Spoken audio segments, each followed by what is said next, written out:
VikesNow. I am Dustin Baker. This is our first correspondence since the Jonathan Greenard signing. We are here with Thor Nystrom. What's popping, my man? How you guys doing? Good to be with you.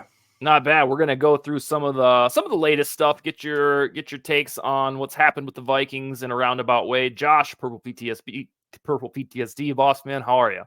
I'm doing good, man. Busy couple days, but it's good to actually see stuff happening now. So it's an exciting time.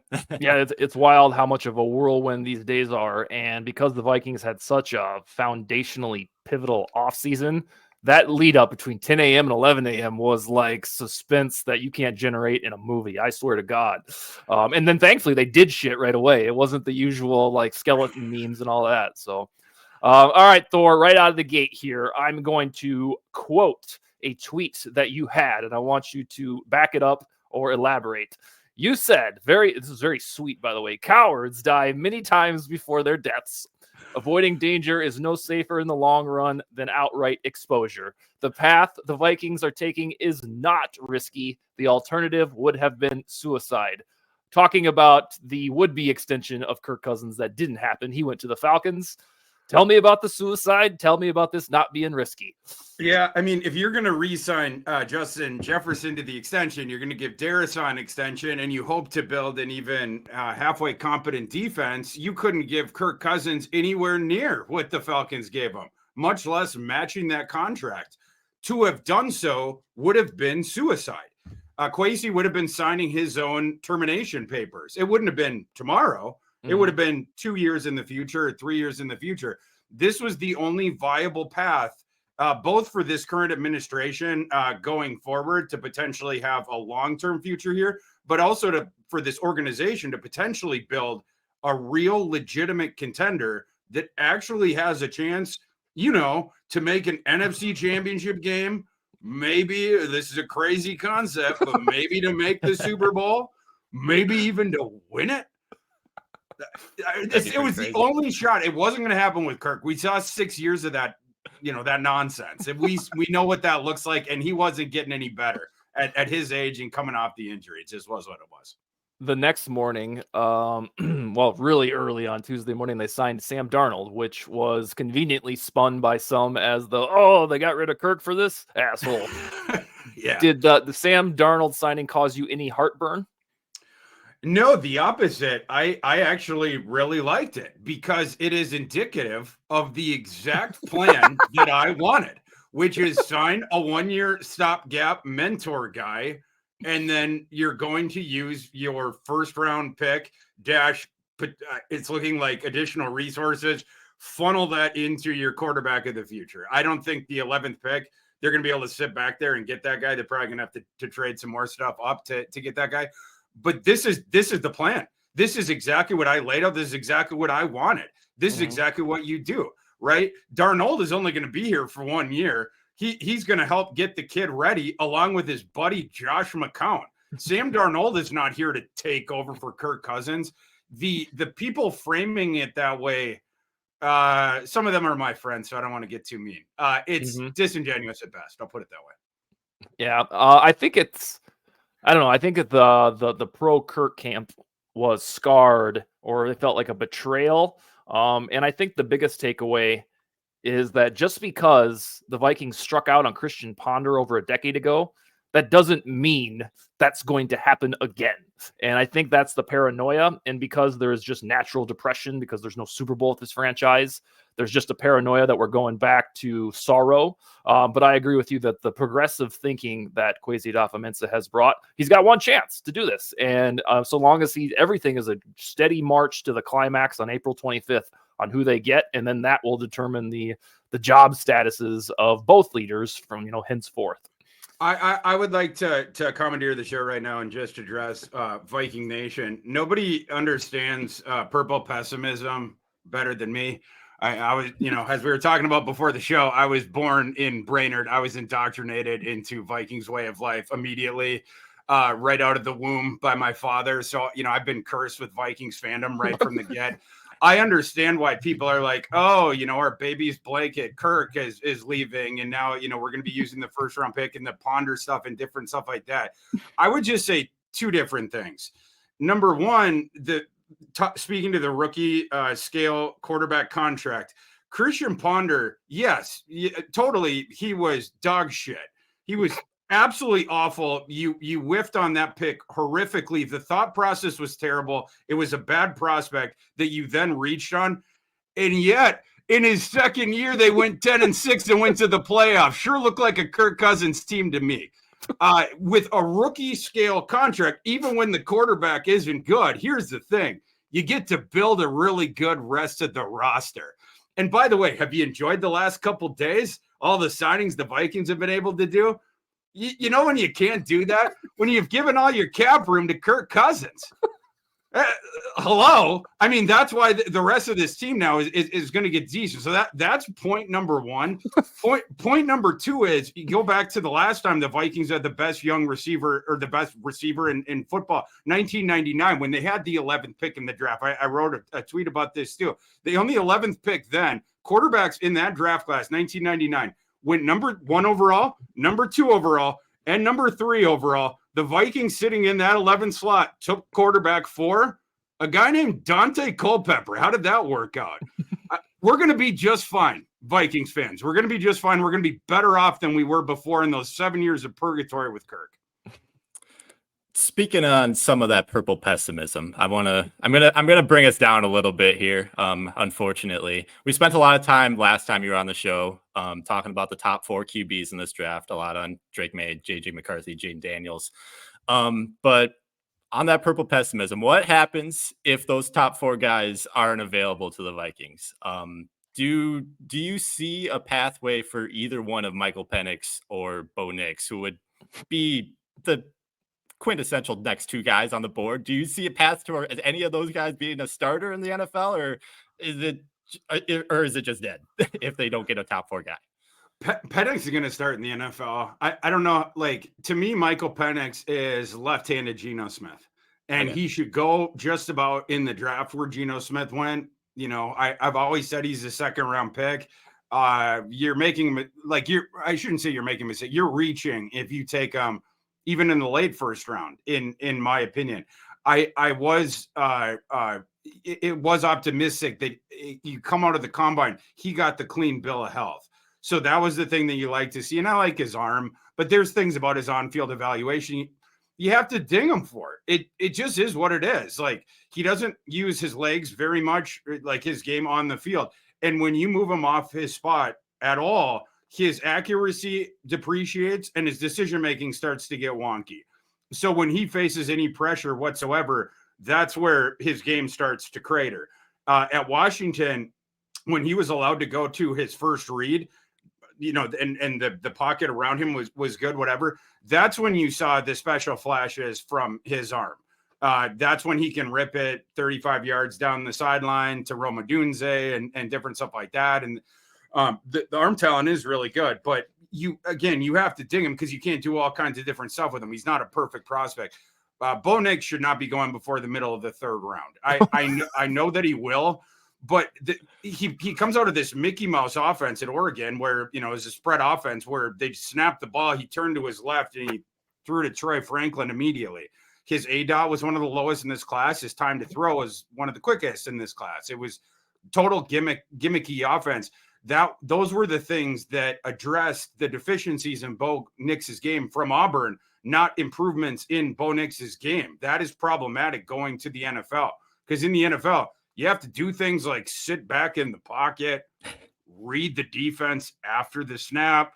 Then you have to make 40-plus yard throws accurately downfield after you've made the correct decision, going through like 3 different options. Well, pass rushers are coming around you and different stuff like that. That's what Bo Nix stinks at. What he did at Oregon has not shown that he has, again, that has been solved. The offensive system solved it for him, and he doesn't have a great arm. He can spin it in the intermediate sector, but like I saw people earlier in the process being like, oh, Bo Nix has a really strong arm. No, JJ McCarthy has the cannon. Bo Nix has it's average to above average. Like I said, he can spin it in the intermediate range. But when he tries to fling it downfield, you see Bo Nix, he's one of those guys, he has to throw the whole kitchen sink into it. Then the ball starts fluttering, might catch a gust of wind and get, go towards the sidelines, whatever. You start to see the thing flutter. He's not good down the field. He never has been. So he's a short and intermediate type guy. My dream, I go to sleep every night dreaming of one thing, that Sean Payton panic drafts Bo Nix in the first round. I could see Sean Payton like watching Bo Nix like late at night and then being like, oh, mechanically, and then the short area accuracy. This reminds me of a guy I used to work with in New Orleans who was also kind of short and he stuck around college for a while. Could he be my Drew Brees? I've said this a few times, but desperation is a stinky cologne, and Sean Payton is in the most desperate situation you could possibly be in with the quarterback situation. They don't have any cap room, and the draft resources aren't the best for them right now either. And the Chargers would be the most logical trade-up team. I don't think Jim Harbaugh is trading with Sean Payton to give him JJ McCarthy, by the way. You think Jim Harbaugh is going to hand him the quarterback that he loves, that Jim Harbaugh's already said should be the number 1 overall pick in this class?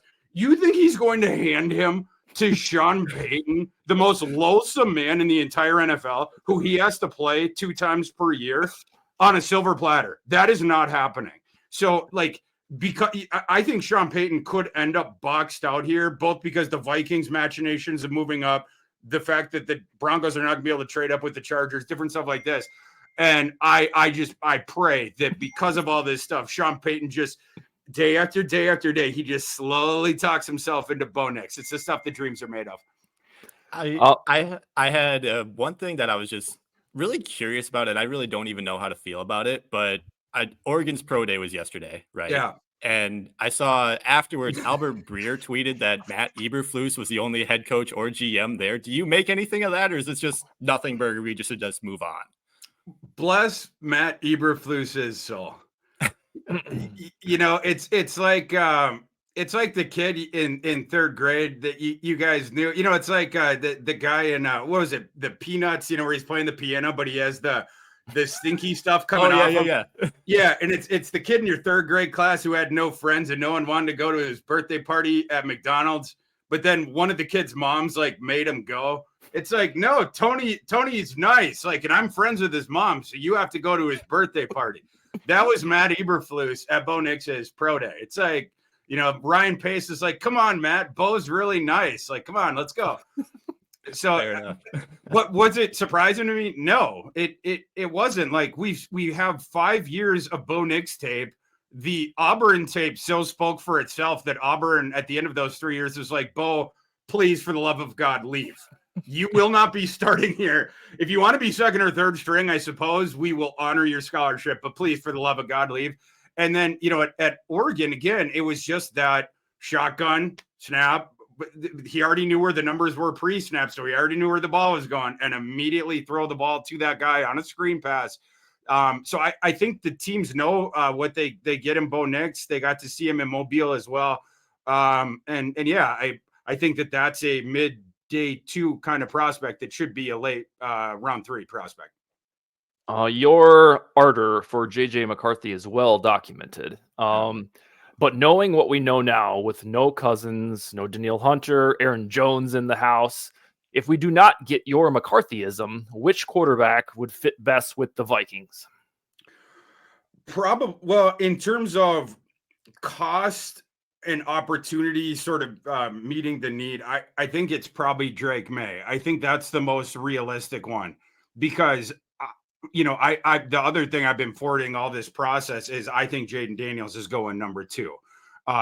Last month I put out a thread. This is when Drake May was at the sports books. I think he was minus 140 favorite to go number 2 or minus 150, something like that.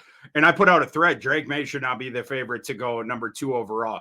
And people can look that up if they want to see it. I went into all the reasons why I thought this. Today, it is now, as of this morning, it is now flipped to Jaden Daniels is minus 175 to go number 2. And Drake, basically the odds boards have flipped, and it's been even a little bit more aggressive than that.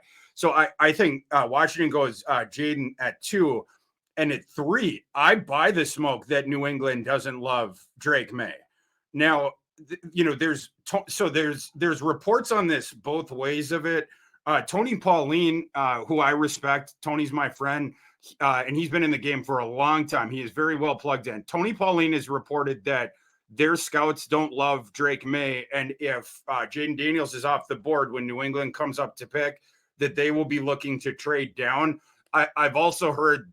You've also heard other things about is JJ McCarthy the target for New England, but there is more smoke around that idea from reliable sources that New England doesn't love Drake May. You got to start paying attention to that. The people that are like, oh, this is silly season, people that think that Drake May's not going number 2, they got their head in the sand. Just wait till we get to late April. It's like, first of all, you guys weren't paying attention to the 2023 tape. Now you're not paying attention to all the media reports around. At a certain point, it's like, I don't know what to say. You're not paying attention to reality. You want to stay with the narrative from coming into the regular season, which, yeah, that would be easier. If I could have stopped my work on this class in July and taken the last, 9 months off, would have been nice. My friends and family probably would have liked it, but unfortunately, we keep going every day. This is the way that the tide is going. So that the Patriots pick is really interesting. And we don't know this behind closed doors. Kwesi, of course, I'm sure is vetting this. Is that number 3 pick? Can that be had if Jaden Daniels goes off the board at number 2? Or are the Patriots zeroing in on McCarthy? But I think with Kwesi and the Vikings administration, the 2 names right now, it's Drake May and JJ McCarthy. And you're just wondering which of those 2 guys could I get access to? And then is the price point going to be like, we want it to not be cost prohibitive, right? So where is it going to be within our, something that we can do? That's my only concern about the 3 pick, is that New England's going to be like, we will trade it, but we want your next 2 first-round picks. We want your second round. Like that they just they put their ski mask on, and Jared Mayo and the new staff there, whatever, did they throw the duffel bags on the table with Kwesi, and they're like, give us everything you got, and that 3rd pick is yours. That's what I don't want. At that point, I would just take the 5th pick and give me whoever of the 2 guys are left. But, you just have to see what's going on with the Patriots. We just don't know. Yeah, Patriots was the one that I thought, 2 months ago that made the most sense because they had so much roster building between needing tackles and edge rusher. I guess their version of solving wide receiver is done, but at the time I thought they needed wide receivers. Let's see, Josh, what's your next thing for Thor Nystrom? Yeah, so we talked Patriots could be a trade target. You also laid out the Chargers as a potential one. I think the Chargers would be the most likely candidate for a lot of the reason that you talked about. But it has to be a 2-way deal, right? It's not just the Vikings want to trade up, so they're going to trade up to number 5. Lay out the case for why the Chargers might want to move down to number 11.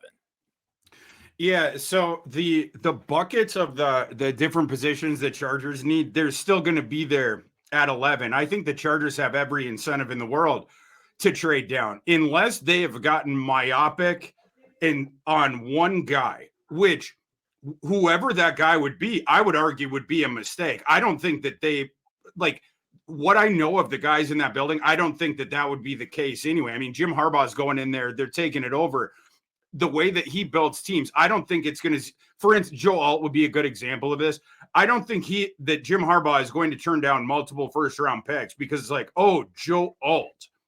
You know what I mean? Like, yeah. Is the difference between Joe Alt and let's say Olu Fashanu or Fuaga or Latham or one of those, an extra first-round pick?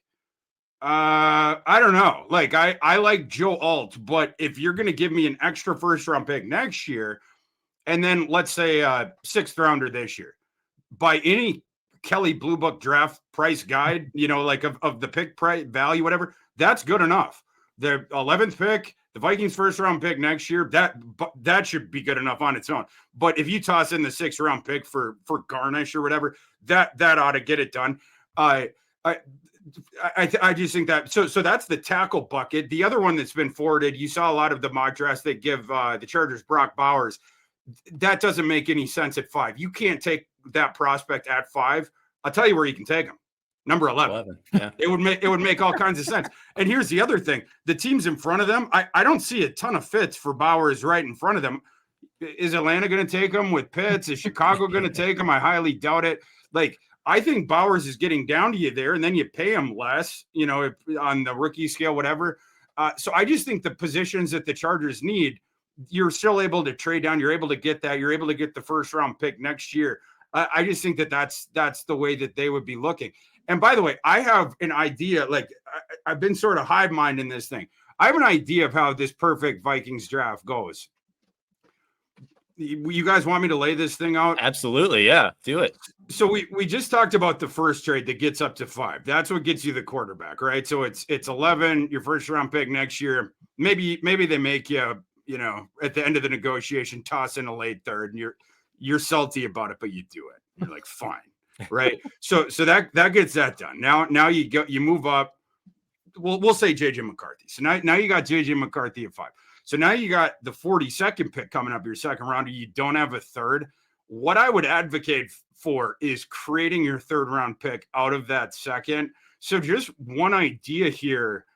The Eagles they're an example of a team that has 2 2nd round picks and an extra draft equity. I'm just going to toss this out as an example. I'm not making a connection, but a trade that I'm thinking about that would make some sense when the Vikings are on the clock is, and this works by the trade chart, the Vikings traded down from 42 to 53, which is one of the Eagles' 2 2nd round picks. And the Eagles toss in the 97th pick, which is near the end of the 3rd round.